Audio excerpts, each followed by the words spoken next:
अस्सलाम वालेकुम नाजरीन, आज की वीडियो बहुत ही इंटरेस्टिंग होने वाली है। इस हिंदू शख्स ने अपनी बेटी को जो तालीम दिया आप सुनकर हैरान हो जाएंगे। और दोस्तों, डॉक्टर जाकिर नाइक से एक हिंदू ने सवाल किया है कि आपका अल्लाह बेइंसाफ है, हमें हिंदुओं के घर क्यों पैदा किया, हमें मुसलमानों के घर भी तो पैदा कर सकता था। दोस्तों, वीडियो बहुत ही इन्फॉर्मेटिव है, तो आइए वीडियो की तरफ बढ़ते हैं, वीडियो को स्टार्ट करते हैं। मेरा नाम राजेश जोशी। आपकी बेटी आज के टाइम में किसी भी तारुफ की मोहताज नहीं, यानी किसी भी परिचय की मोहताज नहीं है।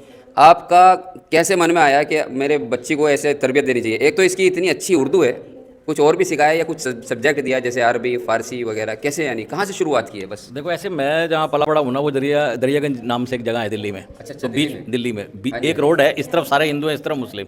हमारा बचपन ऐसे गुजरा है कि एक जैसा ही होकर के, कोई हिंदू मुस्लिम फ़र्क नहीं, कुछ नहीं आना जाना। तो मैं वो बचपन से जाके मुशायरे सुनता था। मुशायरे आप सुनता था जाके। नहीं, तब तो मैं खुद ही बच्चा था ना। तब से सुन रहा था, तो सुनता था। उर्दू ज़बान अच्छी लगती थी। बात सिलसिला शुरू हुआ ज़बान से कि भाई चलो अच्छी ज़बान है, इसको सिखाता हूँ।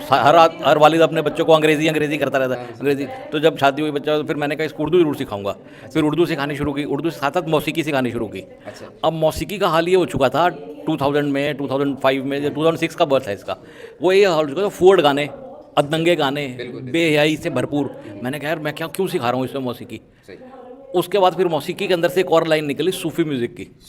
सूफ़ी म्यूज़िक में क्या है कि रसूल अल्लाह का जिक्र होता है उसके अंदर, और क्या कहते हैं, हसन हुसैन का, इमाम हुसैन का, अल्लाह का जिक्र है, ये सब जिक्र है। तो उसमें एक एहतराम नहीं होता कि पूरे कपड़े पहनने हैं, सर ढका हुआ होना चाहिए।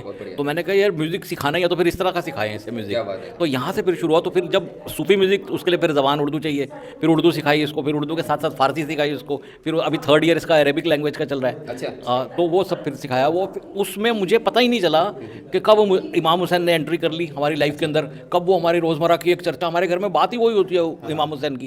रोज़ सुबह कोई ना कोई नोहा लगा होता है मोबाइल के ऊपर, इसकी मम्मी सुन रही होती है, मैं सुन रहा होता हूँ, या कोई और इस तरह की बातें। फिर बस ऐसी करते करते था बेटी को इंटरेस्ट था? इंटरेस्ट कुदरती था इसको, कुदरती था। था। अच्छा, कोई ऐसे अड़ोस पड़ोस में, कोई रिलेशन में कोई साइड इफेक्ट इस चीज़ का? साइड इफेक्ट तो कोई नहीं, लेकिन मजाक उड़ाते थे मेरा। अच्छा। मेरी मम्मी खुद मुझे कहती थी। वो तो सबके साथ नहीं, मेरी मम्मी खुद मुझे कहती थी, क्योंकि मैं इसे जब शुरू में उर्दू सिखाने के लिए मदरसे में लेके जाता था, तो बाकायदा हिजाब पहना के लेके जाता था। सिर्फ इसलिए, मुझे कहा नहीं किसी ने कि हिजाब पहना के लाओ, ना किसी मौलवी ने, सिर्फ इसलिए कि बाकी जितनी बच्चियाँ आई हुई हैं वो हिजाब पहन के आई हैं। तो इसके दिमाग में कोई ये बात ना आ जाए कि मैं स्पेशल हूँ, और उनके दिमाग में ना आ जाए कि ये स्पेशल है, उनके जैसा ही बन के। तो फिर उसी लिए तो मेरी मम्मी मेरा मजाक उड़ाई, एक दिन तू अपने नाम के आगे राजेश जोशी हटा के खान लगा देगा एक दिन, राजेश खान। तो बहुत होती थी। लेकिन फिर कुदरत ने एक और चीज़ दी इसको, वो भी बड़ी मौजूदा अनुमा चीज़, इसको संस्कृत भी उतनी अच्छी आती है। संस्कृति भी आती है? हाँ, संस्कृत के बड़े बड़े स्तोत्र जो बड़े बड़े पंडित लोग आते हैं वो भी ये पेश करती है। तो फिर उसके बाद उर्दू, फारसी, अब तो फारसी के तर्जुमा भी करने लग गई है। तो ऐसे ही बस फिर चलता रहा। तो कब इसको कभी तरबियत लिया नहीं हमने कि ये तरबियत है, ऐसा लगा कि लाइफ है। एक होता है ना आदमी कुछ सीखता है और दूसरे को सिखाता है, एक होता है कि अब बच्चा जो है वो उसको पता है कि ये मेरी माँ है, मेरा वालिद है, ये मैं, तो वो ऐसी लगा लाइफ के अंदर कि भाई ये एक पार्ट ऑफ लाइफ है, इसमें कुछ सीखना सिखाना नहीं है। अब मैं सबसे इम्पोर्टेंट आपसे एक सवाल करूँगा, बहुत ही ज़्यादा ज़रूरी है, और क्रिएटर्स के लिए और सेलिब्रिटीज़ के लिए। आपकी बेटी जो है माशाल्लाह अभी सेलिब्रिटीज़ बन गई है एक तरह से, ठीक है? तो बड़ी बड़ी जगह जाते हैं, जो छोटे लोग होते हैं, कम तादाद वाले लोग होते हैं, वो हकीर समझते हैं कि यार इतनी बड़ी सेलिब्रिटी को कैसे बुलाऊँ मैं। उसका क्या कहेंगे आप? हमने तो मेरा ख्याल है जो सबसे मिनिमम मजलिस हमने पढ़ी है उसमें 9 या 10 लोग थे। 10 लोग? हाँ, एक गांव में थे, उन्होंने हमको बुलाया, हमने सबसे कह रखा है। फिर उसके बाद से वहाँ तो कुदरती हम गए हुए थे, गाजीपुर के पास एक छोटी सी जगह है, तो गाजीपुर में तो किसी एक बड़ी मजलिस में बुलाया था, लेकिन एक छोटी मजलिस वाला चुपके से आकर के हमारे कान में कहा मैं चाहता हूँ कि आपकी बेटी, मैंने कहा है करा यहीं से 2 किलोमीटर दूर। मैं जिनकी मजलिस पढ़ने को लेके गया था उन्हीं की गाड़ी से गया, वहाँ जाकर के मजलिस पढ़ी और वापस आए। उसके बाद फिर मैंने सोचा कि पता नहीं छोटे जो मतलब ज़्यादा पैसे नहीं खर्च कर सकते वो कैसे बुलाएंगे। तो फिर मैंने एक लॉ बनाया कि उसी दिन से, उससे पहले भी था पर उस दिन तो ऐलानियत कर दिया सारे उसके ऊपर कि जो भी आदमी कभी भी कोई हमें मजलिस पर सिर्फ हमारे आने जाने का इंतजाम कर दे, हम मजलिस के नाम से कोई 1 रुपये का नजराना भी एक्सेप्ट नहीं करते। इमाम हुसैन का जी पैगाम था, संदेश था, वो यही था कि फ्री ऑफ कॉस्ट इंसानियत की सेवा करें। कोई और मैसेज देना चाहेंगे व्यूअर्स को लास्ट? बस कुछ नहीं, अपनी बेटी को इतने अच्छे संस्कार दिए, तरबियत दिए, फिर मैं कहूँगा मैंने नहीं दिया कुछ भी, ये मैंने नहीं दिया, ये ऊपर से आ रही है, जो कुछ है ये ऊपर से आ रही है, आमद है। जिस मेरे को खुद नहीं पता उतना बातें अब जो जितनी इसको पता है। फर्स्ट हुसैन डे पे जब इसने पढ़ा था उसके बाद से कम नहीं तो ज़्यादा नहीं तो मैं कह सकता हूँ कि 150-200 किताबें बड़ी बड़ी लोग थे, ईरान से लोगों ने भेजी हैं। अच्छा। कि क्योंकि फ़ारसी पढ़ती है, नो है फ़ारसी के, तो उसके तर्जुमे में कोई प्रॉब्लम ना हो, कुछ ना हो, ये सब ना हो। और अल्लामा इकबाल की पूरी पोइट्री इसने, जो फ़ारसी पोइट्री है ज़बूर अजम में से, वो पूरी इसने ट्रांसलेट करके उसको उसका तर्जुमे के साथ इसने पेश की हुई है। सर मेरा सवाल यहाँ के उपस्थित जो सभी नॉन मुस्लिम भाई और प्रेक्षक हैं उनसे रिप्रेजेंट करता है। माना कि आपके अकॉर्डिंग अल्लाह जो है एक है और यहाँ उपस्थित सारे भाई जो है उनका अगर जन्म नॉन मुस्लिम में हुआ है तो एज ए सोशलाइजेशन के दौरान हमने जाना है कि हमारा धर्म जिसमें हम पैदा हुए वो बेस्ट है, तो अल्लाह ने फिर ऐसा हमारे साथ नाइंसाफ़ी या फिर ऐसा उन लोगों के साथ नाइंसाफ़ी क्यों की कि अदर धर्म में उनका जन्म हुआ है? भाई साहब आपका नाम क्या है? अमित भाई ने एक अच्छा सवाल किया है कि यहाँ अक्सर लोग गैर मुस्लिम ख़ानदान में पैदा हुए, तो ये नाइंसाफ़ी नहीं है कि मुसलमान मुस्लिम ख़ानदान में पैदा हुए तो उनको इस्लाम धर्म मिला, हम गैर मुस्लिम ख़ानदान में पैदा हुए हमें इस्लाम नहीं मिला, तो ये नाइंसाफ़ी नहीं। और आप अल्लाह सुब्हाना व ताला से आखिरत में शिकायत कर सकते कि ये कैसा। इसीलिए अल्लाह सुब्हाना व ताला ने कहा है हर मुसलमान का फ़र्ज़ है कि वो गैरों तक अपना दीन फैलाए, हर मुसलमान का फ़र्ज़ है। इसलिए अल्लाह ताला फरमाते सूरह इमरान में सूरह नंबर 3 आयत नंबर 110 में, कुंतुम खैरा उम्मतिन उखरिजत लिन्नास ता'मुरूना बिल मारूफ व तनहौना अनिल मुनकर, कि आप इंसानों में सबसे बेहतरीन उम्मा है क्योंकि आप लोगों को हक़ की तरफ बुलाते हैं और बुराई से रोकते हैं। हर मुसलमान का फ़र्ज़ है कि लोगों को हक़ की तरफ बुलाए, दीन की तरफ बुलाए। लेकिन मुसलमान दावत करे या ना करे, अल्लाह ताला फरमाते सूरह फुसिलत में सूरह नंबर 41 आयत नंबर 53 में 53 में अल्लाह ताला फरमाते कि सनूरीहिम आयातिना फिल आफाक़ि व फ़ी अनफुसिहिम हत्ता यतबय्यन अन्नहु हक़। अल्लाह ताला लोगों को अपनी निशानियाँ दिखाएगा होराइजन्स में, ताकि हर दिल में, हर इंसान के दिल में ये साबित हो कि अल्लाह एक है। तो अल्लाह खुद फरमाते कुरान मजीद में कि हर इंसान के दिल में वो ये साबित कर देगा उसकी ज़िंदगी में कि खुदा एक है। लेकिन साबित करने के बाद वो इंसान सोचने लगेगा अगर मैं इस्लाम कबूल करूँगा तो माशरा क्या कहेंगी, अरे मेरे वालिदैन की जायदाद से मैं बेदखल हो जाऊँगा, अरे मुझे धंधे में मुश्किल होंगी, मेरे धंधे में नुकसान होगा। तो आखिरत के दिन पे अल्लाह ताला से आप ये नहीं कह सकेंगे कि आपने नाइंसाफ़ी की। अल्लाह ताला खुद हर इंसान के दिल में ये डालेगा कि खुदा एक है। और आपके लिए तो ये भी बहाना नहीं है, आप इस मजमे में आ चुके हैं, मेरी ज़बान से सुन चुके हैं कि अल्लाह एक है, अल्लाह के अलावा कोई माबूद नहीं है।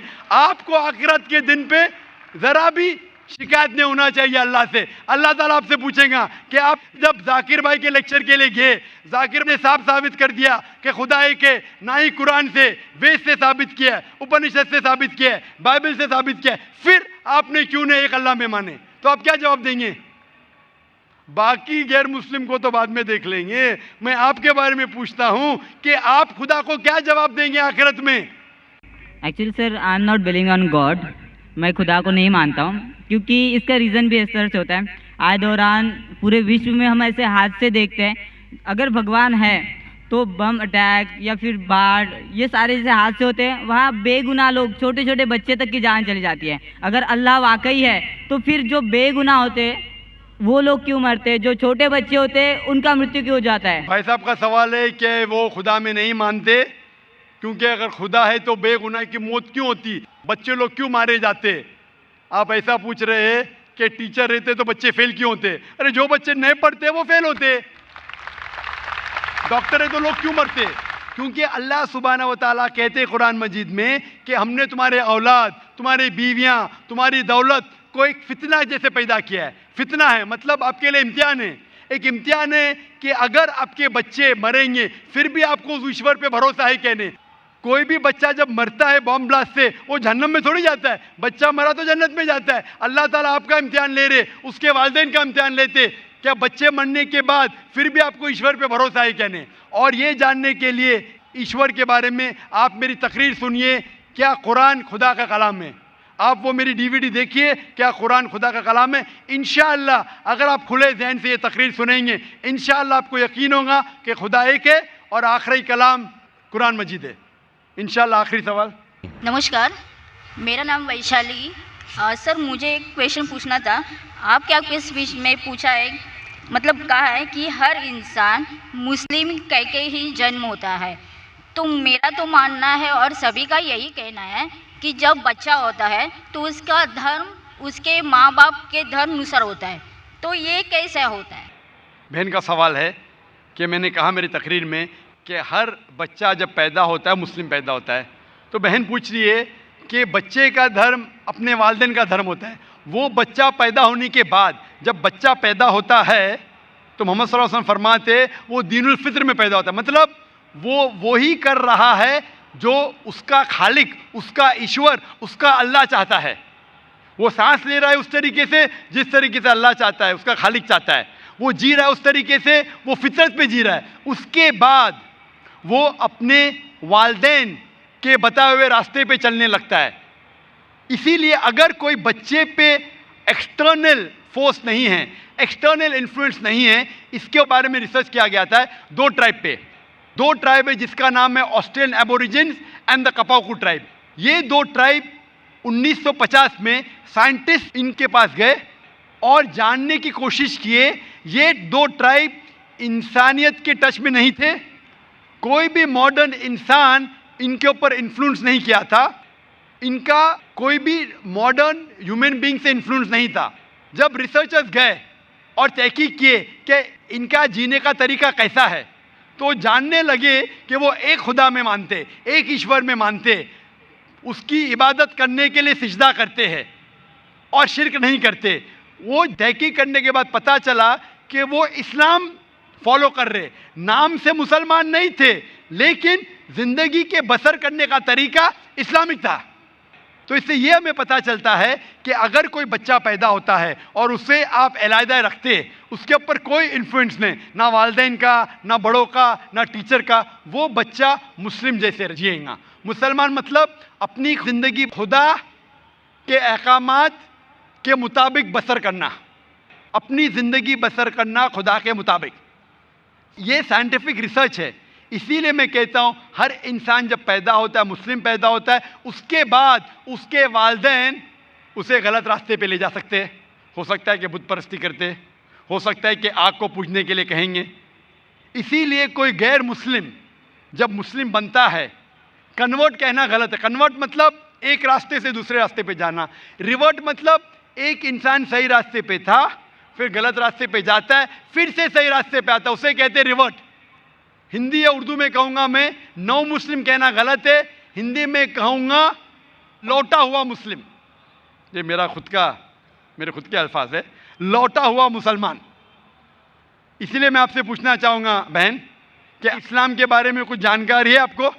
सर मैं रहती हूँ डोंगरी पे, मेरा फ्रेंड सर्कल भी ज़्यादा मुस्लिम ही है और मैं ज़्यादा जानकारी के लिए यहाँ पे हूँ। माशाल्लाह। आप मानते हैं कि खुदा एक है?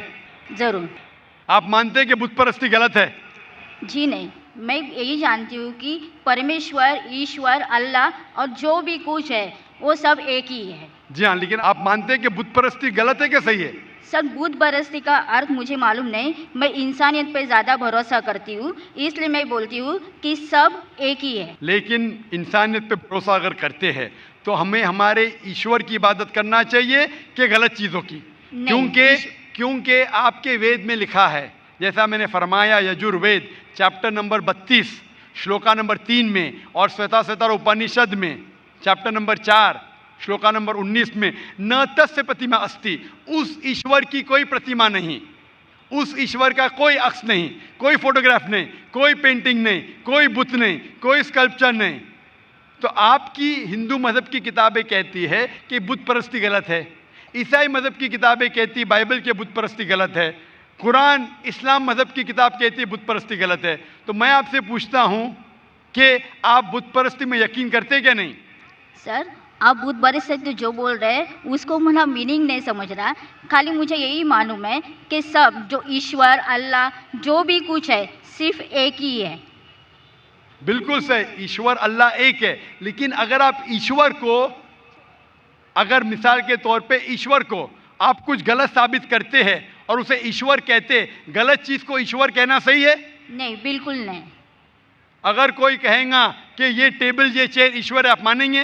नहीं, वो भी ईश्वर गलत सही है। है, लेकिन गलत चीज को ईश्वर कहना गलत है क्या? नहीं। नहीं, बिल्कुल। तो ये मैं पूछता हूं कि जो चीज ईश्वर कहना के लायक नहीं है, जैसे आपके मजहबी किताब में कहा गया है नातस्य प्रतिमा अस्ति, उस ईश्वर की कोई प्रतिमा नहीं, कोई बुत नहीं, कोई पेंटिंग नहीं, कोई पिक्चर नहीं, कोई अक्स नहीं। तो मैं पूछना चाहता हूं कि बुत परस्ती गलत है या सही है? फिर नहीं सर, वो गलत ही होगा। बिल्कुल सही, माशाल्लाह। तो आप मानते हैं कि बुत परस्ती गलत है? जी सही। आप मानते हैं कि खुदा ईश्वर एक है? ईश्वर अल्लाह सब एक ही है। बिल्कुल सही। आप मानते हैं कि मोहम्मद सल्लल्लाहु अलैहि वसल्लम उस अल्लाह के पैगंबर है? सर, उनके बारे में मुझे जानकारी नहीं है, इसलिए मैं वो मत प्रदर्शन नहीं कर सकती। बिल्कुल, इसलिए मैं चाहूँगा कि ख़वातीन के शोबे से मैं मेरे अहलिया से फरमाऊँगा कि आपको कुरान मजीद का तर्जुमा दे।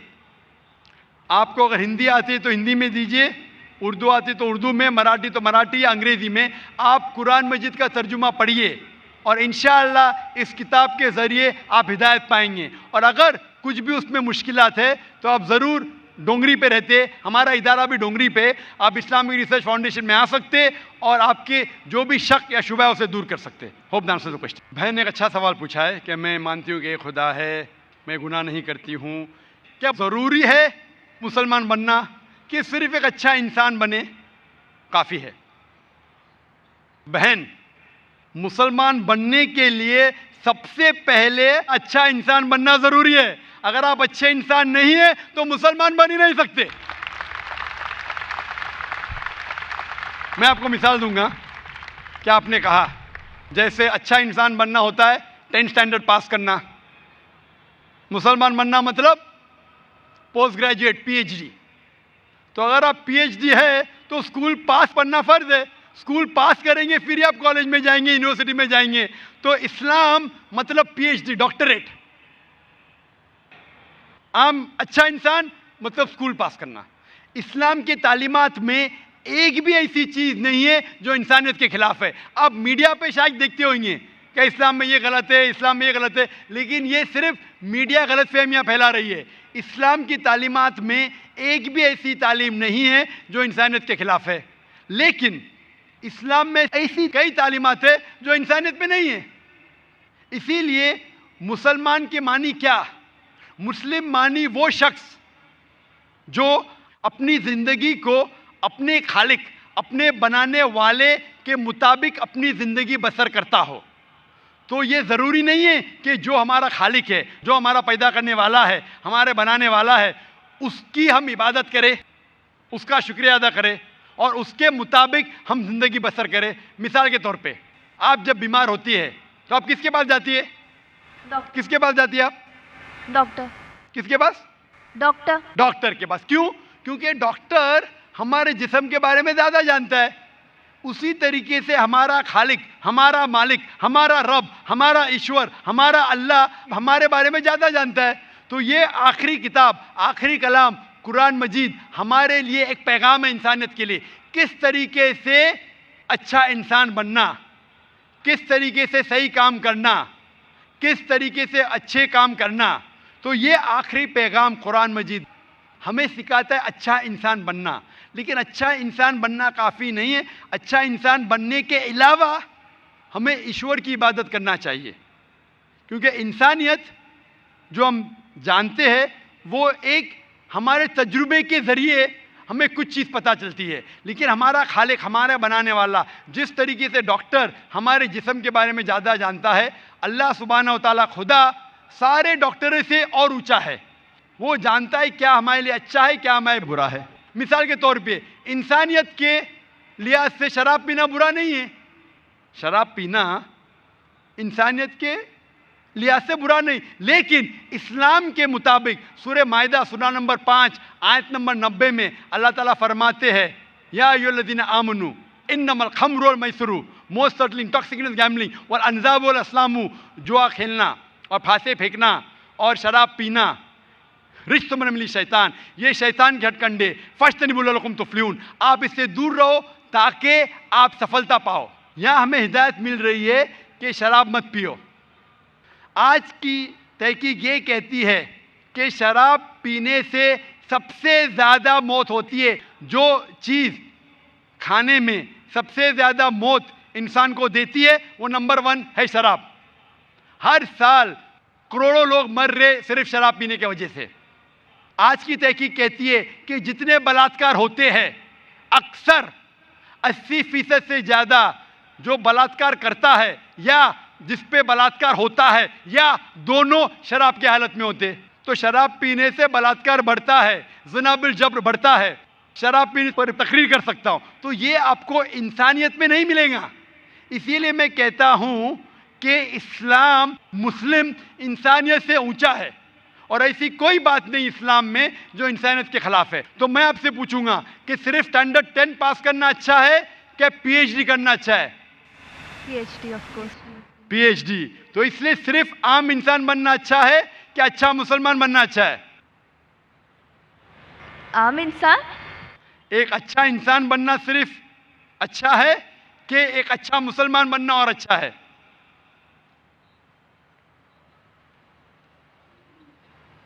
अच्छा इंसान बनना मोर। अच्छा इंसान अच्छी बात है, स्टैंडर्ड 10 पास करना अच्छी बात है, बुरी बात नहीं। लेकिन मैंने पूछा स्टैंडर्ड 10 बेहतर है कि पीएचडी? तो आपने कहा स्टैंडर्ड 10 पास करने के बाद ही तो PhD कर पास हुआ बिल्कुल ना। सही। तो अच्छा इंसान बनने के बाद ही मुसलमान बन सकते। अगर आप अच्छे इंसान हैं तो मुसलमान बन ही नहीं सकते। तो मैं आपसे ये पूछना चाहता हूं, आप अच्छे इंसान तो है, आप मुसलमान बनना चाहेंगे? हाँ आप एक खुदा में मानते? हाँ आप मानते हैं कि खुदा ईश्वर अल्लाह एक है? यस। आप मानते हैं कि बुत परस्ती गलत है? Idol worship yes. आप मानते बुत परस्ती गलत है? या आप मानते हैं कि मोहम्मद सल्लल्लाहु अलैहि वसल्लम उस ईश्वर उस अल्लाह के पैगंबर है? Yes yes. आप मानते हैं, माशाअल्लाह। तो आप अच्छे इंसान तो है, मैं चाहूंगा आप अच्छे मुसलमान बने। आप जब मानते एक खुदा में, आप मानते हैं कि बुत परस्ती गलत है, आप मानते हैं मोहम्मद सल्लल्लाहु अलैहि वसल्लम उसके पैगंबर है, तो मेरे नजदीक आप मुस्लिम हैं। आप मुस्लिम बनना चाहोगे? या आई एम स्टडीइंग इस्लाम। आप इस्लाम कबूल करना चाहेंगे? आप मानते हैं कि खुदा एक है, आप मानते हैं बुत परस्ती गलत है, आप मानते हैं कि मोहम्मद सल्लल्लाहु अलैहि वसल्लम उसके पैगंबर है, तो आप इस्लाम कबूल करना चाहेंगे आज? No I am studying Islam right now so. तो आप इस्लाम के बारे में और तहकीक करना चाहते हैं? या और I have to study more इंशाल्लाह। तो आप तहकीक कीजिए। मैं दरख्वास्त करूंगा ख़वातीन के शोबे से कि कोई इस बहन को कुरान मजीद का तर्जुमा दे। आप कुरान मजीद का तर्जुमा पढ़िए और इंशाअल्लाह आप इससे हिदायत पाएंगे। और जब आपका दिल ये कहेगा कि ये सबसे बेहतरीन मज़हब है, जब आपका दिल कबूल करेगा कि ये मज़हब कबूल करने से आप और बेहतरीन इंसान बनेंगे, तो इंशाअल्लाह मैं चाहूँगा कि आप मुस्लिम बने और अल्लाह आपको हिदायत दे। Hope the answer the question. Doctor Zakir Naik साहब, मेरा नाम रविकांत है, मैं अकाउंटेंट का काम करता हूँ, मैं हैदराबाद से आया हूँ। मैं सुना है कि आप हिंदुज़म के किताबों के गीता और राम के बारे में जानते हैं और कुरान और मोहम्मद बारे में जानते हैं और बाइबिल और जीसस के बारे में भी जानते हैं, मगर आप सिर्फ कुरान और मोहम्मद को फॉलो करते हैं। क्या आपका पेरेंट्स और मुसलमान है इस वजह से फॉलो करता है और तीनों किताबों में कुरान सही है इस वजह से फॉलो करता है? भाई साहब ने एक अच्छा सवाल पूछा है और कहा है कि अल्हम्दुलिल्लाह मैं इल्म रखता हूँ कुरान और हदीस के अलावा बाइबिल के बारे में, वेद के बारे में, गीता के बारे में, इस्लाम मज़हब के अलावा ईसाईयत मज़हब के बारे में, हिंदू मज़हब के बारे में। आप लेकिन सिर्फ फॉलो करते कुरान और मोहम्मद सल्लल्लाहु अलैहि वसल्लम को। इसकी वजह क्या है? क्यों आपके वालिदैन मुस्लिम है इसीलिए? सबसे पहली बात, मैं सिर्फ अल्लाह और मोहम्मद सल्लल्लाहु अलैहि वसल्लम फॉलो करता हूँ। मैं ईमान लाता हूँ अल्लाह के सारे पैगंबरों पे, सिर्फ मोहम्मद सल्लल्लाहु अलैहि वसल्लम पे नहीं, सारे पैगंबरों पे, आदम अलैहिस्सलाम से लेके इब्राहिम अलैहिस्सलाम, मूसा अलैहिस्सलाम, ईसा अलैहिस्सलाम, सारे पैगंबरों पे और मोहम्मद सल्लल्लाहु अलैहि वसल्लम पे, मैं सारे पैगंबरों पे ईमान लाता हूँ। आपका सवाल था कि क्योंकि आपके वालिदैन मुसलमान हैं इसलिए आप मुस्लिम हैं। ये जवाब जब मैं 19 साल का था तब तक ये सही था। 19-20 साल तक के मैं मुसलमान था क्योंकि मेरे वालिदैन मुस्लिम थे। लेकिन 19 और 20 साल के बाद मैं तहकीक करने लगा। मैंने ईसाई मज़हब की किताबों को पढ़ा, बाइबल को पढ़ा, यहूद मज़हब के, हिंदू मज़हब के, बुद्धिस्ट मज़हब के, पारसी मज़हब के, सिख मज़हब के। अब आज मैं मुसलमान हूँ बाय चॉइस, क्योंकि तहकीक करने के बाद मुझे पता चला कि सबसे बेहतरीन इन सारे मज़ाहिब में से है इस्लाम। यानी अपनी ज़िंदगी अल्लाह के अहकामात के मुताबिक बसर करने को कहते हैं इस्लाम। आप कहते हैं कि मैं सिर्फ कुरान मजीद के ऊपर अमल करता हूँ, नहीं, सिर्फ कुरान मजीद में नहीं। अल्लाह ताला फरमाते कुरान मजीद में सूरह इमरान में सूरह नंबर 3 आयत नंबर 64 में, तालौ इला कलिमतिन सवाइम बैना बैनकुम, आओ हम उस बात की तरफ जो आप और हम में यकसा है। सबसे पहली बात अल्लाह नाबुद इल्लल्लाह, कि हम सिर्फ अल्लाह सुब्हाना व तआला की इबादत करें। वला नुश्रिका भी शैअन, हम आपस में किसी को शरीक ना करें अल्लाह के साथ। वला नुश्रिका भी शैअन वला यत्तखिज़ बादुन बादन अरबाबन मिन दुनिल्लाह, कि हम आपस में अल्लाह के अलावा किसी को रब ना बनाएं। वला नुश्रिका भी शैअन, और हम सिर्फ उसकी इबादत करें। और अगर कोई यकीन ना करे तो कहो कि हम मुस्लिम हैं।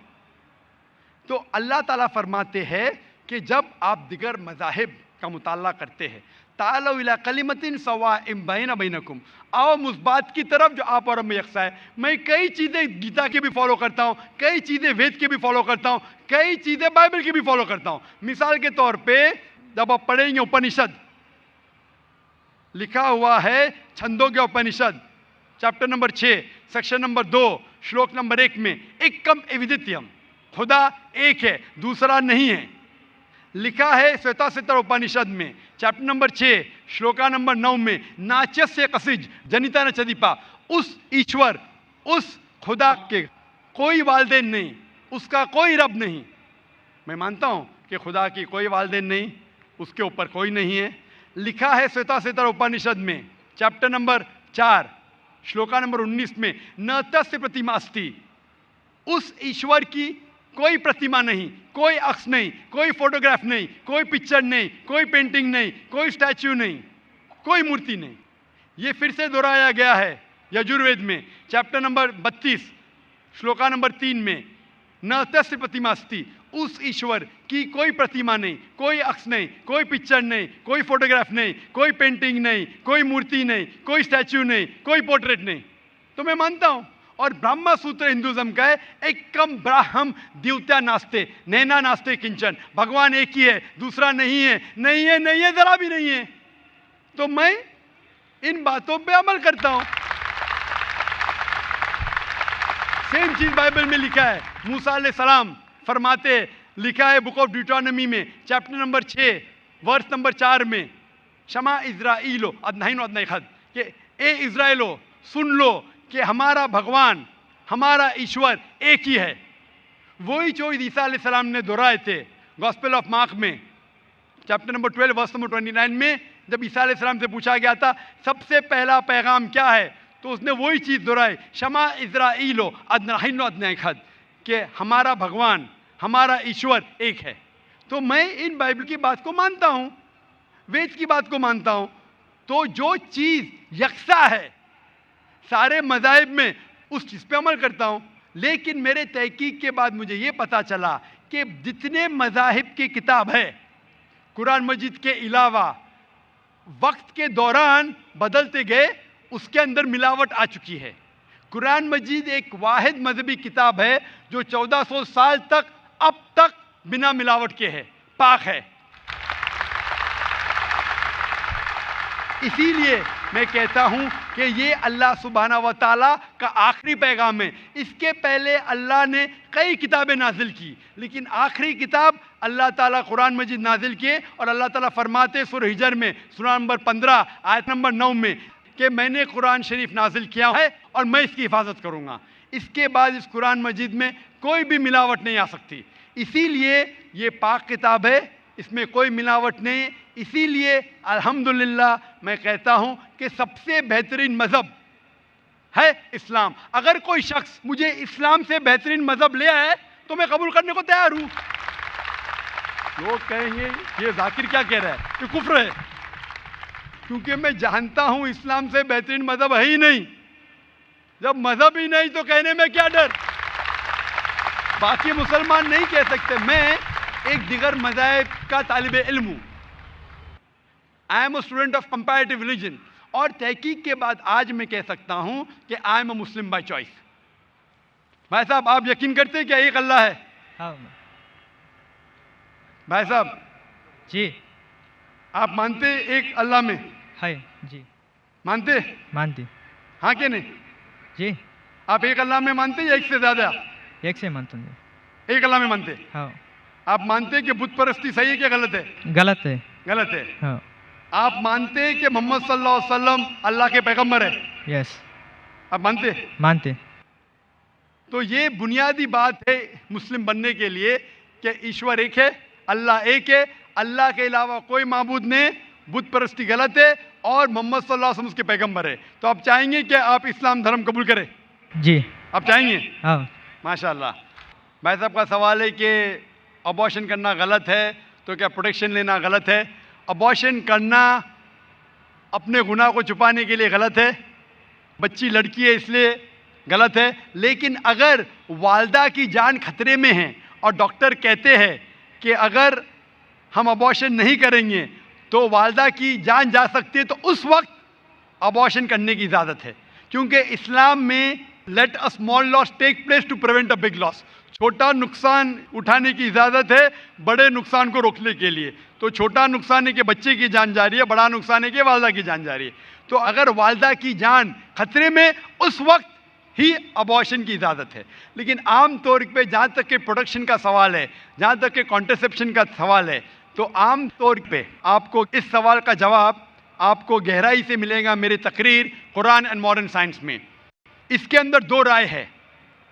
सब उल्मा ये मानते हैं कि परमानेंट मेथड वैजेक्टोमी, ट्यूबेक्टोमी, पिल्स लेना बिल्कुल गलत है। इख्तिलाफ है टेम्परेरी मेथड पे, चाहे कॉन्डोम हो। लेकिन जब आप टेम्परेरी मेथड इस्तेमाल करते कॉपर टी, इसके अंदर भी द जाइगोट हैज फॉर्म्ड, बच्चा पैदा हो चुका होता, it's prevented to killing on the uterine wall. तो मेरे नज़दीक ये भी एक अर्ली अबॉर्शन है, क्योंकि मैं एक डॉक्टर हूँ। लेकिन मैं ये कहता हूँ जब अल्लाह सुब्हाना व तआला रिस्क देने वाला है, तो मेरे नज़दीक आप अगर कॉन्ट्रसेप्शन इस्तेमाल करते, अगर माँ की ज़िंदगी खतरे में है, उसको हार्ट प्रॉब्लम है और एक बच्चे होने से उसकी जान जा सकती है, या मल्टीपल सिजेरियन सेक्शन हो चुका है 5 या 4 या 6 और एक बच्चा पैदा होने से जान जा सकते, उस वक्त आप ये कॉन्ट्रसेप्शन इस्तेमाल कर सकते। लेकिन आम तौर पे क्योंकि कम बच्चे होंगे तो मैं अच्छी तालीम दूंगा, तो मैं ये कहना चाहता हूँ कि मैं मेरे वालिदैन का 5वां बच्चा हूँ। अगर मेरे वालिदैन फैमिली प्लानिंग करते थे तो मैं आज स्टेज पे मौजूद नहीं होता। और मैं माशरे के लिए फ़ायदेमंद है, नुकसानदार हूँ।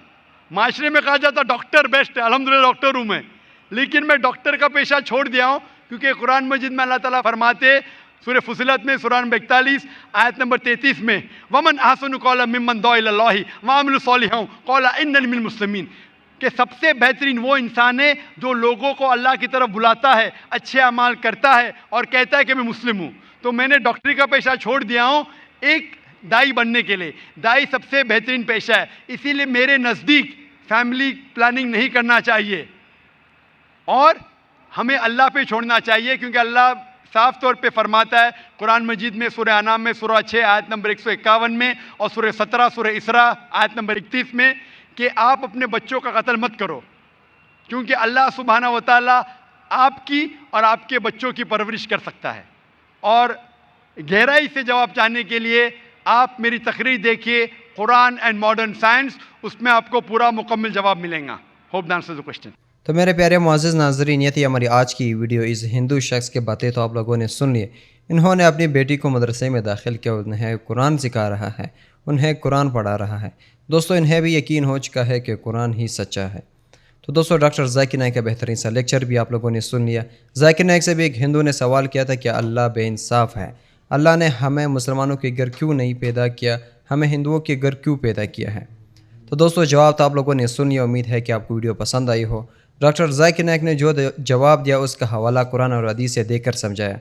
तो दोस्तों डॉक्टर जाकिर नाइक के बारे में अपनी कीमती राय का इजहार कमेंट सेक्शन में ज़रूर कीजिए, और अगर आपका भी कोई सा सवाल है आप भी कमेंट सेक्शन में पूछ सकते हैं, इंशाअल्लाह ताला आपको भी ज़रूर रिप्लाई मिलेगा। तो दोस्तों वीडियो कैसी लगी, वीडियो को लाइक और चैनल को सब्सक्राइब करना बिल्कुल ना भूलिए। मिलते हैं नेक्स्ट वीडियो में, तब तक के लिए अल्लाह हाफिज़।